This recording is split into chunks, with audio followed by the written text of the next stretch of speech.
नमस्कार विद्यार्थी मित्रांनो, भावी शिक्षक आणि शिक्षिकेंनो, टिप्स फॉर टीईटी मध्ये मी अक्षय विरकर तुम्हा सर्वांचं स्वागत करतो। तर आजच्या या व्हिडिओमध्ये आपण इयत्ता 8वी जुनं विज्ञान या पुस्तकातील महत्त्वाचे ऑब्जेक्टिव्ह नोट्स पॉइंट्स बघणार आहोत। आणि सर्वात महत्त्वाचं, हे नोट्स पॉइंट्स बघताना आपण हे 8वीचं पुस्तक 3 भागामध्ये डिवाइड करणार आहोत।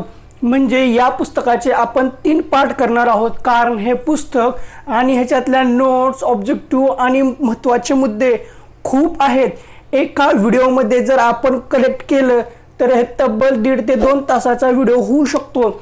आणि 1.5 ते 2 तास एकदम ॲक्युरेट कोण बघणार नाही, लक्षपूर्वक ऐकणार नाही। त्यासाठी आपण याचे 3 पार्ट करणार आहोत। याचे 3 वेगवेगळे पार्ट पाडण्याचं कारण असे की या पुस्तकामध्ये खगोलशास्त्र, रसायनशास्त्र, भौतिकशास्त्र, जीवशास्त्र याचा भडीमार केलेला आहे। याचा आपण वेगवेगळं करून एकदम सुंदर तुम्हाला समजेल असं, त्याची भेळ होणार नाही असं अशा टप्प्याने याचे 3 पार्ट पाडून याचे आपण व्हिडिओ तयार करू आणि ते नोट्स मी तुम्हाला देतो, त्याची काळजी तुम्ही करू नका। आणि हे 3 पार्ट म्हणजे इयत्ता 8वीचे पूर्ण नोट्स एकाच दिवसात अपलोड केले जातील, त्यामुळे तुमचा वेळही वाचेल आणि काही प्रॉब्लेम सुद्धा होणार नाही। तर चला आता आपण इयत्ता 8वी जुनं विज्ञानचं जे पुस्तक आहे, तर चला आता आपण इयत्ता 8वीचं जे जुनं आपण इयत्ता 8वीचं जे जुनं विज्ञानचं पुस्तक आहे या पुस्तकातील महत्त्वाचे पॉइंट्स, नोट्स, ऑब्जेक्टिव्ह पाहू। आणि हा व्हिडिओ पार्ट 1 म्हणून असेल। पहिला चॅप्टर आहे तारे आणि आपली सूर्यमाला, म्हणजे हे सर्व खगोलशास्त्राशी संबंधित असणार आहे। चंद्र पृथ्वीभोवती परिभ्रमण करतो म्हणून त्याला पृथ्वीचा उपग्रह म्हणतात। परत एकदा, चंद्र पृथ्वीभोवती परिभ्रमण करतो म्हणून त्याला पृथ्वीचा उपग्रह म्हणतात। चंद्र हा नैसर्गिक उपग्रह आहे, ती पृथ्वीच्या सगळ्यात जवळची खगोलीय वस्तू आहे। म्हणजे चंद्र ही पृथ्वीच्या सगळ्यात जवळची खगोलीय वस्तू आहे। चंद्र पृथ्वीपासून सरासरी 3,84,400 किलोमीटर एवढ्या अंतरावर आहे। चंद्र पृथ्वीपासून सरासरी 3,84,400 किलोमीटर एवढ्या अंतरावर आहे। मृग नक्षत्राच्या मधल्या 3 ताऱ्यापासून एक सरळ रेषा काढली असता ही रेषा एका तेजस्वी ताऱ्याला येऊन मिळते, तो तारा म्हणजे व्यात होय। मृग नक्षत्राच्या मधल्या 3 ताऱ्यांपासून एक सरळ रेषा काढली असता ही सरळ रेषा तेजस्वी ताऱ्याला येऊन मिळते, तो तारा म्हणजे व्यात होय। वृश्चिक तारकासमूहात 10 ते 12 तारे दिसत असले तरी त्यांच्यातील ज्येष्ठ हा तारा सर्वात तेजस्वी आहे। महत्त्वाचं आहे, वृश्चिक तारकासमूहात 10 ते 12 तारे दिसत असले तरी त्यांच्यातील ज्येष्ठ हा तारा सर्वात तेजस्वी आहे।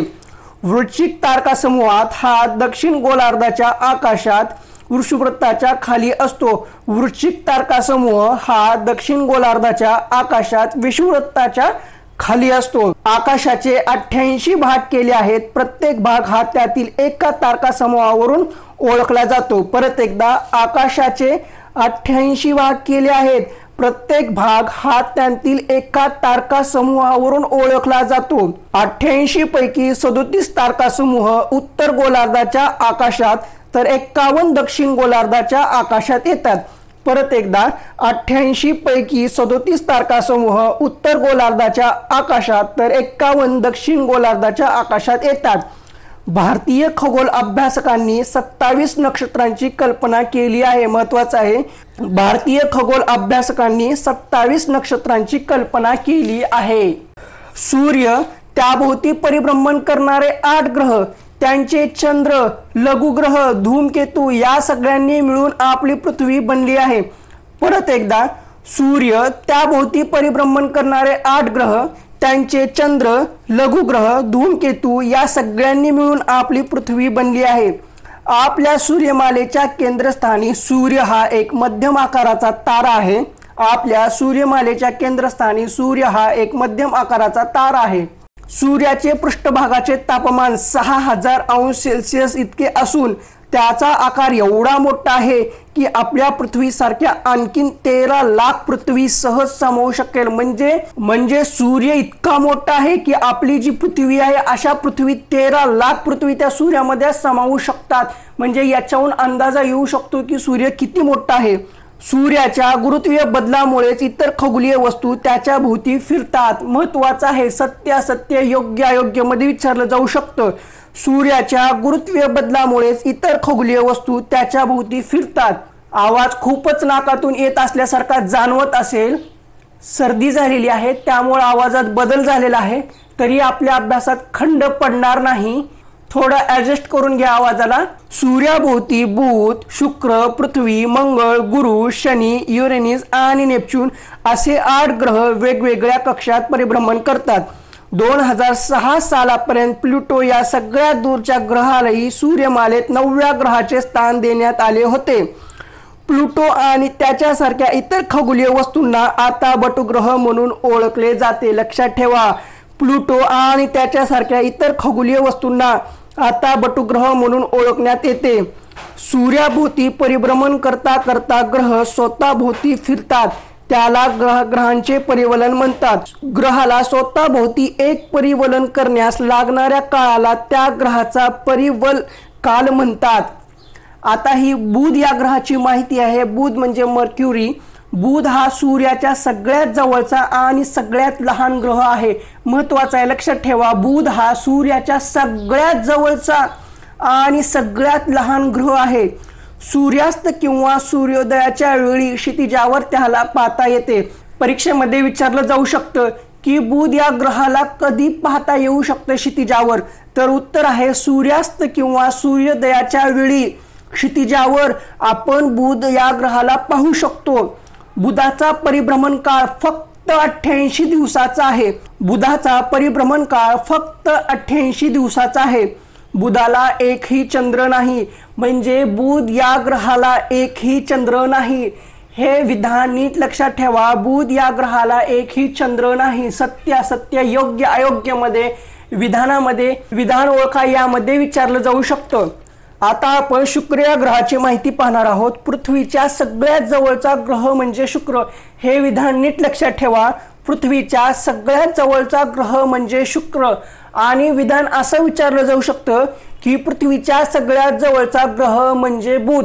विधान सत्य आहे की असत्य आहे असं विचारलं जाऊ शकतं, पण हे विधान चुकीचं आहे. तर सत्य विधान काय आहे?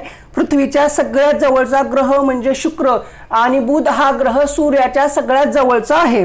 सरळ सेवा, स्पर्धा परीक्षा किंवा कुठलीही परीक्षा असू द्या, त्याच्यामध्ये हे हमखास विचारलं जाणारं विधान आहे की पहाट तारा कशाला म्हणतात? शुक्र या ग्रहालाच पहाट तारा असेही म्हणतात. शुक्र हा पहाटे किंवा संध्याकाळी अत्यंत तेजस्वी दिसतो. शुक्राला एकही चंद्र नाही. बुध या ग्रहाला एकही चंद्र नव्हता, तसेच शुक्र या ग्रहाला एकही चंद्र नाही. शुक्राचे विशेष म्हणजे शुक्र हा स्वतःभोवती पूर्वेकडून पश्चिमेकडे परिवलन करतो. परिसर अभ्यास पेपर 1 मध्ये किंवा पेपर 2 मध्ये सुद्धा अशी विधाने विचारली जाऊ शकतात. शुक्राचे विशेष म्हणजे शुक्र हा स्वतःभोवती पूर्वेकडून पश्चिमेकडे परिवलन करतो. परीक्षेमध्ये असं विचारतात की शुक्र हा स्वतःभोवती पश्चिमेकडून पूर्वेकडे परिवलन करतो. तर नीट लक्षात ठेवा, शुक्र हा स्वतःभोवती पूर्वेकडून पश्चिमेकडे परिवलन करतो, तर इतर ग्रह स्वतःभोवती पश्चिमेकडून पूर्वेकडे परिवलन करतात. आपल्या चंद्राच्या जशा कला असतात तशाच शुक्राच्या पण असतात. हे विधान खूप महत्वाचं आहे. चंद्राच्या जशा कला असतात तशाच शुक्राच्या सुद्धा कला असतात. आता आपण मंगळ या ग्रहाबद्दल माहिती पाहणार आहोत. मंगळ हा सूर्यमालेतील 4था ग्रह आहे. महत्वाचं विधान आहे. मंगळ हा सूर्यमालेतील 4था ग्रह आहे. तेथील मातीत लोह असल्याने त्याचा रंग लालसर दिसतो, म्हणून त्याला लाल ग्रह असेही म्हणतात. हे सर्व जगाला माहिती आहे. मंगळाला 2 उपग्रह आहेत. हे महत्वाचं आहे. मंगळाला 2 उपग्रह आहेत. मंगळाला 2 चंद्र आहेत. सूर्य आणि लघुग्रहांचा पट्टा या दरम्यान बुध, शुक्र, पृथ्वी आणि मंगळ हे अंतर्मुख ग्रह आहेत. हे परीक्षेमध्ये विचारलं गेलं होतं. तुम्ही पेपर चेक करा, त्याच्यामध्ये हे विधान तुम्हाला सापडलं जाईल. बुध, शुक्र, पृथ्वी आणि मंगळ हे अंतर्ग्रह आहेत. सूर्य आणि लघुग्रहांचा पट्टा या दरम्यान बुध, शुक्र, पृथ्वी आणि मंगळ हे अंतर्ग्रह आहेत. लघुग्रहांच्या पट्ट्यातील गुरु, शनी, युरेनस आणि नेपच्यून हे बहिर्ग्रह आहेत. अंतर्ग्रह कुठले आणि बहिर्ग्रह कुठले हे विचारलं जाऊ शकतं. त्यासाठी हे विधान खूप महत्त्वाचे आहेत. तर आता आपण गुरु या ग्रहाबद्दल माहिती घेऊ। गुरु म्हणजे ज्युपिटर, सूर्यमालेतील सगळ्यात मोठा ग्रह म्हणजे गुरु। लक्षात ठेवा, सूर्यमालेतील सगळ्यात मोठा ग्रह म्हणजे गुरु। गुरुमध्ये 1397 पृथ्वी गोल सहज मावतील इतका मोठा आहे। म्हणजे गुरुमध्ये 1397 पृथ्वी गोल सहज मावतील इतका तो मोठा आहे। पण गुरुचे वस्तुमान पृथ्वीच्या केवळ 318 पटच आहे। लक्षात ठेवा, ज्युपिटर म्हणजे गुरु या ग्रहाचे वस्तुमान पृथ्वीच्या 318 पट आहे। गुरु मोठा असूनही स्वतःभोवती फार वेगाने फिरतो, हे विधान खूप महत्त्वाचे आहे। गुरु हा ग्रह मोठा असूनही स्वतःभोवती फार वेगाने फिरतो। गुरु या ग्रहाचे एक परिवलन फक्त 10 तासामध्ये पूर्ण होते। लक्षात ठेवा, गुरु या ग्रहाचे एक परिवलन फक्त 10 तासात पूर्ण होते। गुरुला 63 उपग्रह आहेत, परंतु दुर्बिणातील आपण त्याचे फक्त 4 उपग्रह पाहू शकतो। हे विचारलं जाऊ शकतं, गुरुला एकूण किती उपग्रह आहेत आणि आपण दुर्बिणातून किती पाहू शकतो? तर गुरुला एकूण 63 उपग्रह आहेत आणि आपण दुर्बिणातून फक्त 4 उपग्रह पाहू शकतो। आता आपण शनी या ग्रहाची माहिती घेऊ। गुरुच्या नंतरचा ग्रह म्हणजे शनी। विधान सत्यासत्य योग्य अयोग्य मध्ये विचारलं जाऊ शकतं। गुरुच्या नंतरचा ग्रह म्हणजे शनी। शनीचे वस्तुमान पृथ्वीच्या सुमारे 95 पट आहे, हे सुद्धा विचारलं जाऊ शकतं। शनीचे वस्तुमान पृथ्वीच्या सुमारे 95 पट आहे। सत्यासत्यमध्ये सुद्धा विचारलं जाऊ शकतं। शनी भोवती कडी आहे, ती नुसत्या डोळ्यांनी दिसत नाही। शनी भोवती एक कडी आहे, ती नुसत्या डोळ्यांनी दिसत नाही। शनीची घनता पाण्यापेक्षा कमी आहे। लक्षात ठेवा, शनीची घनता पाण्यापेक्षा कमी आहे। हा विशाल ग्रह त्याला साजेशा विशाल समुद्रात तरंगत आहे। हा विशाल ग्रह म्हणजे शनी हा ग्रह त्याला साजेशा विशाल समुद्रात तरंगतो आहे। तर आता आपण युरेनस आणि नेपच्यून या ग्रहांची माहिती घेऊ। म्हणजे त्यांचे मराठी नाव आहेत इंद्र आणि वरुण। हे दोन्ही ग्रह म्हणजे युरेनस आणि नेपच्यून ग्रह सूर्यमालेच्या टोकाचे ग्रह आहेत। ते दुर्बिणाशिवाय पाहता येत नाहीत, हे महत्त्वाचं आहे। युरेनस आणि नेपच्यून हे ग्रह दुर्बिणाशिवाय पाहता येत नाहीत। युरेनस देखील शुक्राप्रमाणे पूर्वेकडून पश्चिमेकडे स्वतःभोवती परिवलन करतो। सत्यासत्य योग्य अयोग्य मध्ये हे विधान विचारलं जाऊ शकतं। शुक्राचा आणि युरेनस देखील शुक्राप्रमाणे पूर्वेकडून पश्चिमेकडे स्वतःभोवती परिवलन करतो। युरेनसचा परिवलन अक्ष खूप कललेला आहे, त्यामुळे सूर्याभोवती परिभ्रमण करताना तो चेंडूप्रमाणे गडगडत गेल्यासारखा दिसतो। हे विधान परीक्षेमध्ये विचारलं गेलं होतं, परत एकदा विचारलं जाऊ शकतं। कुठलीही स्पर्धा परीक्षा असो त्याच्यामध्ये हे विधान हमखास विचारलं गेलेलं आहे। युरेनसचा परिवलन अक्ष खूप कललेला आहे, त्यामुळे सूर्याभोवती परिभ्रमण करताना तो चेंडूप्रमाणे गडगडत गेल्यासारखा दिसतो। तर आता आपण धूमकेतू बद्दल माहिती पाहू। धूमकेतू सूर्याभोवती लंब वर्तुळाकार कक्षेत फिरतात। हे विधान खूप महत्त्वाचं आहे। सत्यासत्य योग्य अयोग्य विसंगत विधान ओळखायच्या मध्ये विचारलं जाऊ शकतं। धूमकेतू सूर्याभोवती लंब वर्तुळाकार कक्षेत फिरतात, मात्र यांचा परिभ्रमण काळ फार जास्त असतो। धूमकेतूच्या शीर्षस्थानी एक तेजस्वी गोल असतो, त्याला एक लांब पुच्छ असते। पुच्छ सूर्याच्या विरुद्ध बाजूस असते। धूमकेतू जसा सूर्याच्या जवळ जातो तसतसे हे पुच्छ मोठे होत जाते। लक्षात घ्या, धूमकेतू जसा सूर्याच्या जवळ जातो तसतसे हे पुच्छ मोठे होत जाते। हॅले हा धूमकेतू 76 वर्षांनी एकदा दिसतो। लक्षात ठेवा, हे खूप महत्त्वाचं आहे। हॅले हा धूमकेतू 76 वर्षांनी एकदा दिसतो। तो आता 2062 साली दिसण्याची अपेक्षा आहे। कधी दिसण्याची अपेक्षा आहे? तर 2062 साली दिसण्याची अपेक्षा आहे। आता आपण कृत्रिम उपग्रह याबद्दलची माहिती पाहू। भारताचा पहिला उपग्रह आर्यभट्ट 19 एप्रिल 1975 साली सोडण्यात आला। भारताचा पहिला उपग्रह आर्यभट्ट 19 एप्रिल 1975 रोजी सोडण्यात आला। हे विधान स्पर्धा परीक्षेमध्ये हमखास विचारलं जाणार आहे। त्यानंतर इन्सॅट, IRS, कल्पना 1, इझुसॅट, भास्कर इत्यादी उपग्रह आपण आकाशात सोडले आहेत। कुठले कुठले लक्षात घ्या, इन्सॅट, IRS, कल्पना 1, इझुसॅट, भास्कर इत्यादी उपग्रह आपण आकाशात सोडले आहेत। इस्रो या संस्थेमार्फत उपग्रह सोडण्यात येतात। हे उपग्रह पृथ्वीच्या पृष्ठभागावरील विविध माहिती आपल्यापर्यंत पोहोचवतात। तर जे काही कृत्रिम उपग्रह आहेत त्यांचे उपयोग काय आहेत ते पाहू। पृथ्वीवरून अवकाशात संपर्क साधणे, संदेश वहन करणे, हवामानाचा अंदाज वर्तवणे, दूरसंचार, रेडिओ आणि दूरदर्शनचे प्रक्षेपण करणे, अवकाश संशोधन करणे, शैक्षणिक कार्यक्रम राबवणे, अचूक भौगोलिक नकाशे बनवणे। आता आपण रेडिओ दुर्बीण GMRT याबद्दलची माहिती घेऊ। GMRT म्हणजे giant metre wave radio telescope. Tata Institute of Fundamental Research TIFR या संस्थेने हे दुर्बीण पुणे नाशिक हमर रस्त्यानजीक नारायण गावाजवळ खोडद या ठिकाणी उभारली आहे। जगातील अशा प्रकारची ही एकमेव दुर्बीण असून जगातील संशोधक शास्त्रज्ञ या ठिकाणी येऊन सूर्यमाला, पल्सार, महास्फोटक तारा, सुपरनोव्हा यांचा अभ्यास करतात। लक्षात घ्या, हे खूप महत्त्वाचं आहे। आंतरराष्ट्रीय व्यापारामुळे धोक्यात आलेल्या वनस्पती व वन्य प्राणी यांच्या संरक्षणासाठी करार 1975 पासून अंमलात आला। आता हा जो प्रश्न आहे तो भूगोलमध्ये विचारला गेला होता, पेपर 2 मध्ये आणि परिसर अभ्यास मध्ये सुद्धा विचारला गेला होता आणि विज्ञान मध्ये सुद्धा विचारला गेला होता। त्याचं बघा कॉम्बिनेशन कसं आहे। जैवविविधतेच्या संरक्षणासाठी ब्राझील मधील रिओ द जानेरो येथे 1992 साली झालेल्या वसुंधरा परिषद जैवविविध करारात सह्या करण्यात आल्या। या करारातून जैवविविधता संवर्धनावर भर देण्यात आला। दाब बरोबर बल छेद क्षेत्रफळ। दाबाचं सूत्र नीट लक्षात घ्या, बल छेद क्षेत्रफळ। सर्व बाजूंनी सारखाच दाब देणे हा प्रवाही पदार्थांचा महत्त्वाचा गुणधर्म आहे। प्रवाही पदार्थ नेहमी जास्त दाबाकडून कमी दाबाकडे वाहतात। ॲटो व्हॅनी गिरिक हा जर्मन शास्त्रज्ञ 17व्या शतकात होऊन गेला।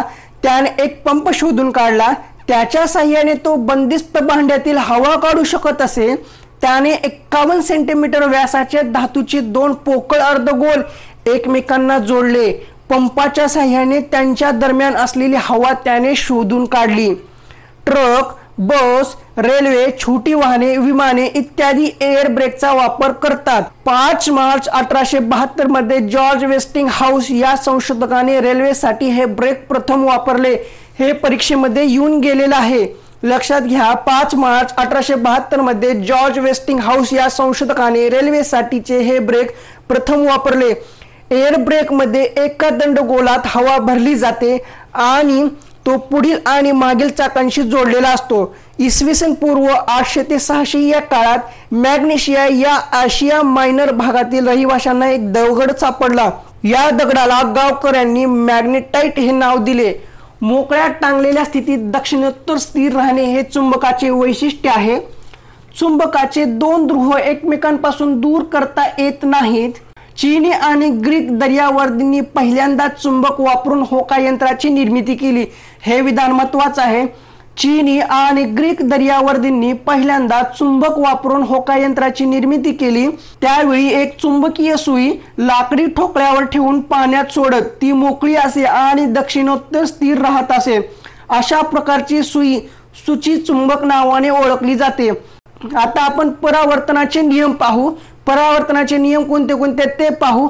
आपाती किरण, परावर्तित किरण आणि स्तंभिका एकाच प्रतलात असतात। आता आपाती किरण, परावर्तित किरण हे कसले असतात हे आपल्याला माहिती करण्यासाठी आपल्याला तितकासा वेळ नाहीये, पण आपल्याला महत्त्वाचं काय आहे, आपाती किरण, परावर्तित किरण आणि स्तंभिका हे एकाच प्रतलात असतात। आपल्याला हेच परीक्षेत विचारणार आहे। असं विचारणार नाही की आपाती किरण म्हणजे काय, त्याचं एक्सप्लेनेशन द्या, हे विचारत नाहीत। आपल्याला काय विचारलं जाऊ शकतं, आपाती किरण, परावर्तित किरण आणि स्तंभिका एकाच प्रतलात असतात किंवा नसतात असं विचारतात। आपाती किरण परावर्तित किरण किंवा स्तंभिकेच्या विरुद्ध बाजूला असतात। आपतन आणि परावर्तन कोन समान मापाचे असतात। जीवाश्म इंधन, स्नायू, द्रव, वायू अशा 3 अवस्थात पृथ्वीच्या पोटात सापडते। त्यात कोळसा, खनिज तेल आणि नैसर्गिक वायू यांचा समावेश असतो। वनस्पतींच्या अवशेषांपासून कोळसा, समुद्रातील पाणी आणि वनस्पती यांच्यापासून खनिज तेल आणि नैसर्गिक वायू तयार झाले असावेत असा शास्त्रज्ञांचा अंदाज आहे। सगळ्या जीवाश्म इंधनात हायड्रोकार्बनची संयुगे सापडतात। 1 किलो लाकडापासून सुमारे 1700 किलो जूल एवढी ऊर्जा मिळते। हे परीक्षेत विचारलं होतं। 1 किलो लाकडापासून सुमारे 1700 किलो जूल एवढी ऊर्जा मिळते। जूल हे उष्णता ऊर्जेचे एकक आहे। जूल हे उष्णता ऊर्जेचे एकक आहे। हे सुद्धा परीक्षेत विचारलं गेलं होतं पेपर 2 मध्ये। लाकडापासून मिळणारी ऊर्जा कोळशापासून मिळणाऱ्या ऊर्जेच्या तुलनेत खूपच कमी असते। सत्यामध्ये विचारलं जाऊ शकतं। लाकडापासून मिळणारी ऊर्जा कोळशापासून मिळणाऱ्या ऊर्जेच्या तुलनेत खूपच कमी असते।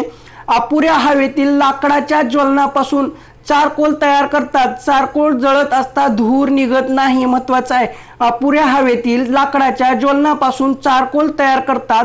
चारकोल जळत असताना धूर निघत नाही। पृथ्वीच्या पोटात जवळजवळ 25,000 मीटर इतका खोल खनिज तेल सापडते। पृथ्वीच्या पोटात जवळजवळ 25,000 मीटर इतक्या खोल खनिज तेल सापडते। मिथेन, इथेन, प्रोपेन, क्युटेन इत्यादी नैसर्गिक वायू प्रकारात आहेत। सूर्यापासून पृथ्वीला दरवर्षी सुमारे 7 × 10⁻17 किलोवॅट एवढी प्रचंड ऊर्जा मिळत असते। तेवढी ऊर्जा सूर्य केवळ 40 मिनिटात आपल्याला देतो, जेवढी की दरवर्षी आपल्याला तेवढ्या ऊर्जेची गरज असते। सौर विद्युत घटात सौर ऊर्जेचे रूपांतर विद्युत ऊर्जेत केले जाते आणि रात्रीच्या वेळी दिवे लावायला त्यांचा उपयोग करतात। महत्वाचं आहे, सौर विद्युत 70% खनिज तेल आपल्याला आयात करावे लागते। युरेनियमचा अणूंवर न्यूट्रॉनचा मारा केल्यास त्यातून अणुऊर्जा मिळते। महाराष्ट्रात तारापूर या अणुप्रकल्पात विद्युत उत्पादन सुरू झाले आहे। सुरत जिल्ह्यात काकारपार येथेही प्रकल्प आहे। इसवी सन 1808 मध्ये इंग्लिश रसायनशास्त्रज्ञ जॉन डाल्टनने अणुसिद्धांत मांडला। त्याचा हा सिद्धांत द्रव्याच्या संरचनेविषयी मूलभूत सिद्धांत मानला जातो। त्याच्या सिद्धांतानुसार द्रव हे लहान कणांनी बनलेले असून या कणांना अणु म्हणतात। तो कडक आणि भरीव गोळा आहे। तो द्रव्याचा सूक्ष्मतम घटक असून त्याचे विभाजन करता येत नाही।